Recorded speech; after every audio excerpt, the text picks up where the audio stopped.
엄청 많이 오셨네요. 안녕하세요. 김미희 집사입니다. 이 자리에 설 수 있게 해주신 하나님 아버지께 감사와 찬양을 올려드립니다. 제가 예수님을 믿은 지 어느덧 12년, 13년이 돼가고 있는데요.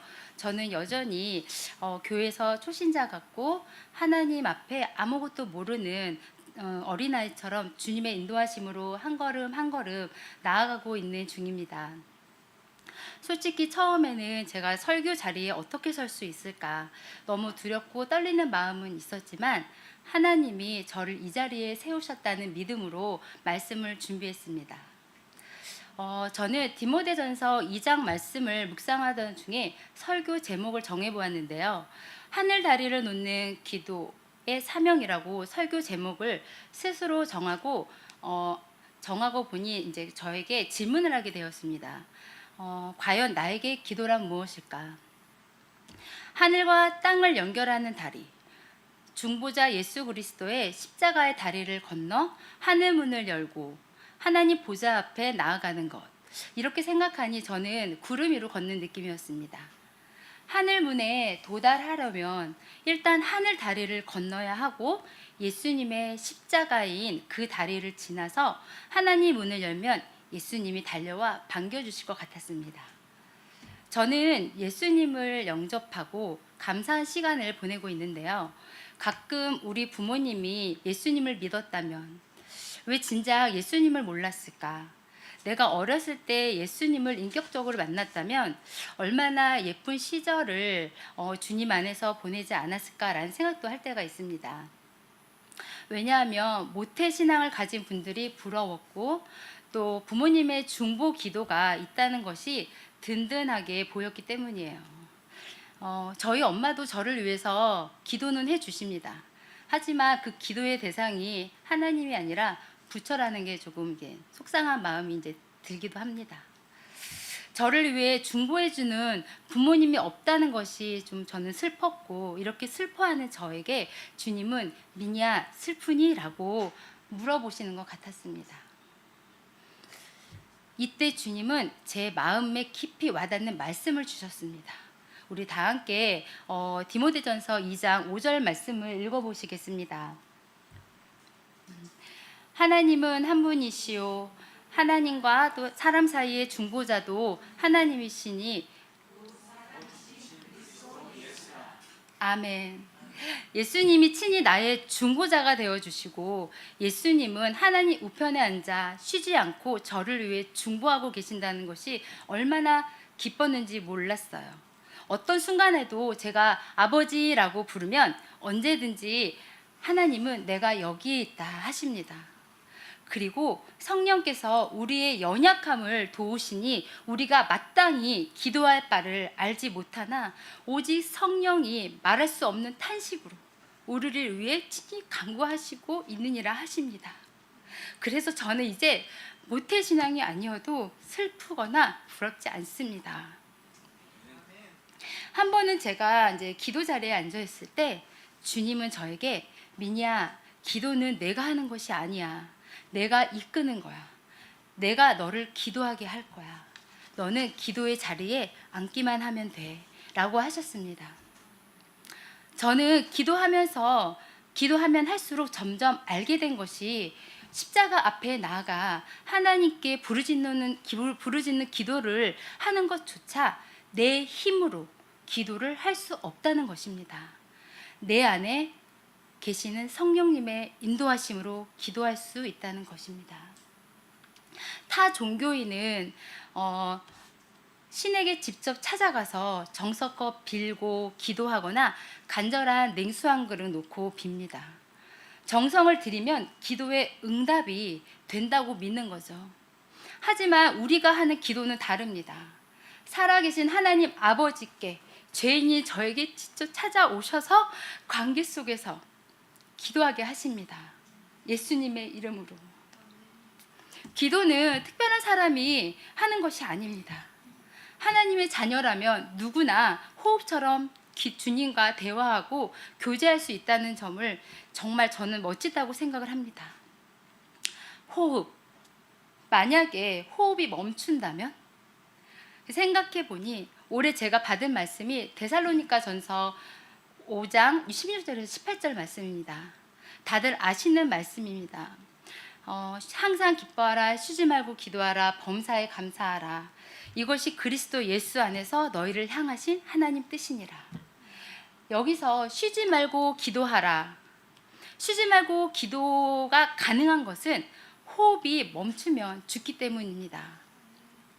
살기 위해서 저는 기도의 자리에 앉아야 했습니다. 저의 기도의 훈련이 시작된 거예요. 그래서 먼저 내 안에 있는 쓴뿌리와 미움과 다툼이 제 안에 보이더라고요.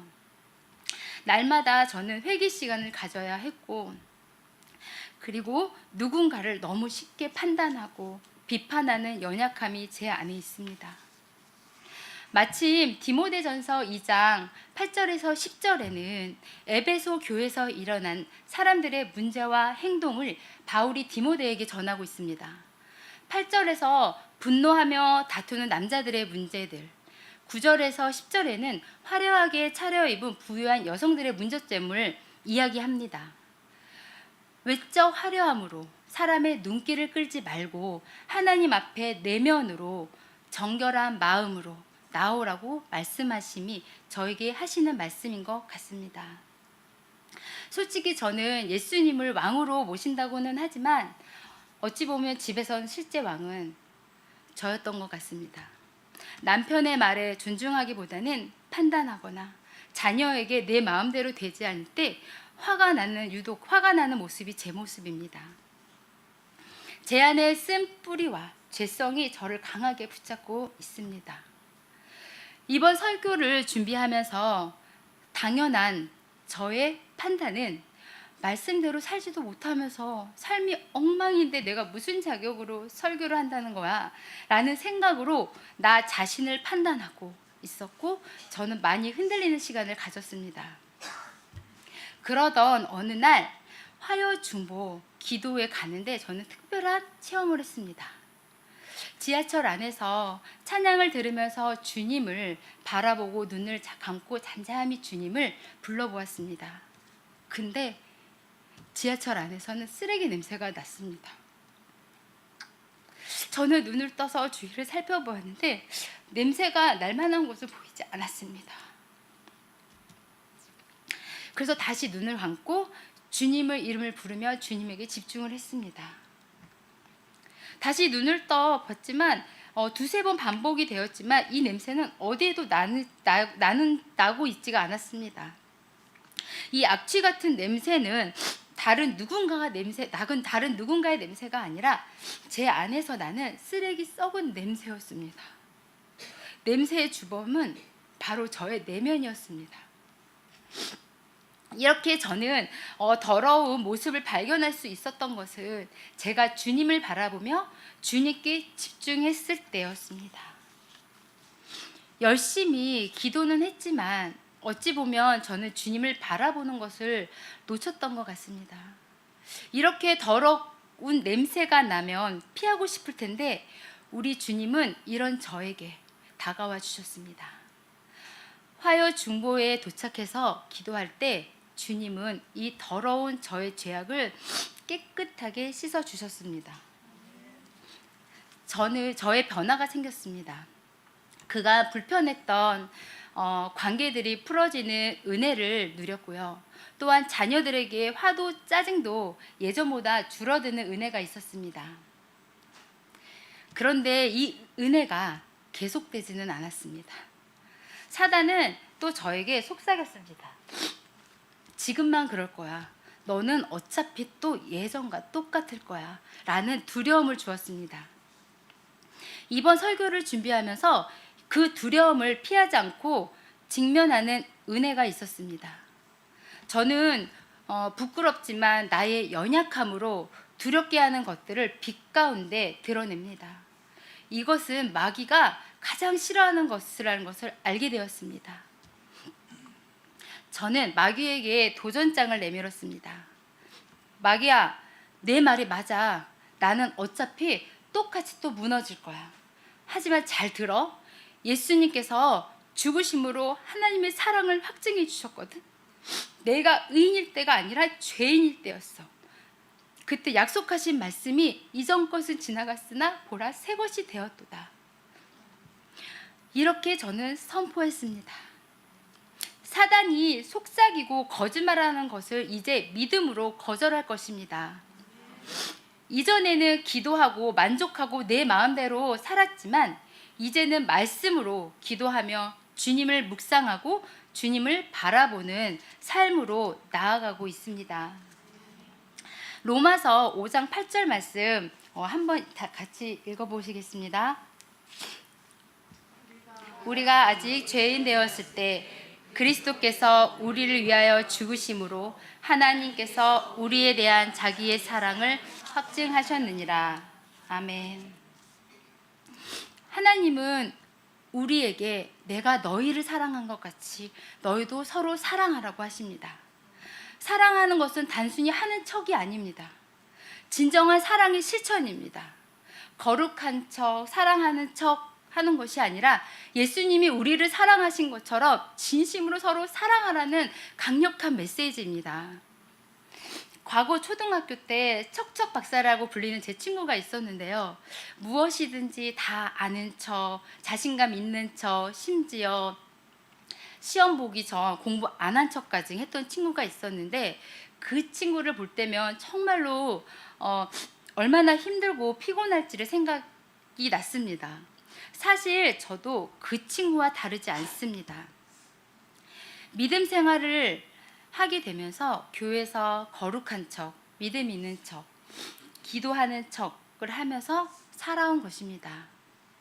이렇게 설교 본문을 준비하는 동안 저의 거짓된 척하는 삶, 또한 외적인 것에 집중하고 화려한 옷차림과 부유함으로 나를 드러내려고 했다는 것이 이번 설교를 준비하면서 회개하는 시간을 가졌습니다. 죄송합니다. 콧물이. 하나님께서는 저의 내면을 깊이 만지셨습니다. 주님은 외적인 화려함이 아니라 내면의 정결함과 거룩함을 원하시는 것을 깨닫게 되었습니다. 거룩한 손을 들라라는 것은 바로 이러한 내면의 정결함과 거룩함을 의미합니다.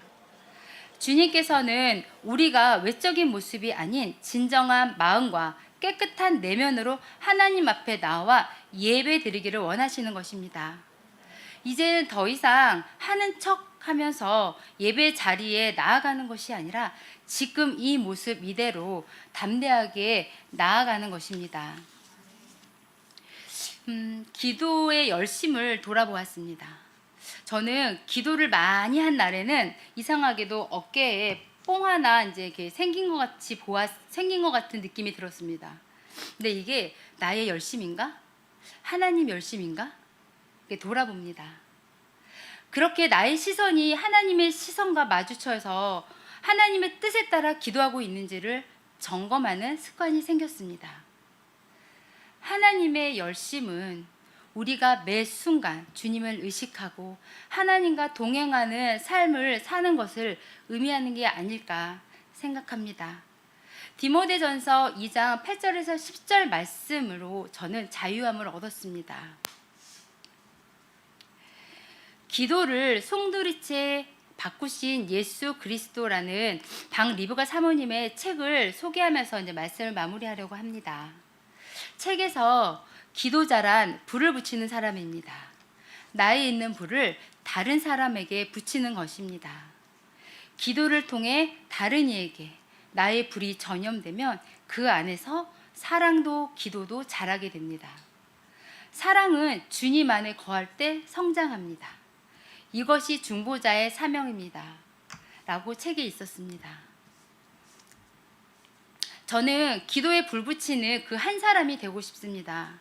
그 불 붙이는 그 한 사람이 되기 위해 저는 주님께 무엇을 해야 하는지 물었습니다. 그때 저 안에 부어주신 마음은 바로 화요중보 모임이었습니다. 매주 화요중보 기도 자리에 나아가는 것은 영적 전쟁 그 자체였지만 순종하기로 결단하고 지금 뒤돌아보면 많은 것이 바뀌어 있었습니다. 그 은혜를 혼자 누리기보다 누군가 한 명이라도 더 같이 누리고 싶습니다. 중보의 기도는 단순히 말을 하는 행위가 아닙니다. 하나님과 깊은 관계 속에서 다른 이들을 향한 하나님의 실천이라고 생각합니다. 저는 앞으로 교회에 어렵고 힘든 분들의 기도 제목이 올라올 때마다 마음을 다해 중보 자리에 있고 싶습니다. 주님이 저를 쓰시겠다고 하실 때 저는 한 영혼을 찾으시는 하나님 마음을 품고 중보 기도 자리에 머물기를 원합니다. 기도는 그저 우리의 입술을 움직이는 것이 아니라 하나님의 사랑을 실천하는 것임을 깨달았습니다.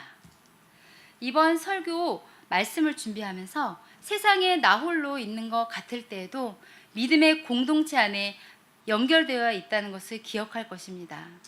그리고 예수님이 신실한 나의 중보자이심을 잊지 않을 것입니다. 디모데전서 2장 1절에서 2절 간구와 기도와 도구와 감사 임금님 감사를 하되 임금님과 높은 주위에 있는 모든 사람들을 위하여 하라. 이는 우리가 모든 경건과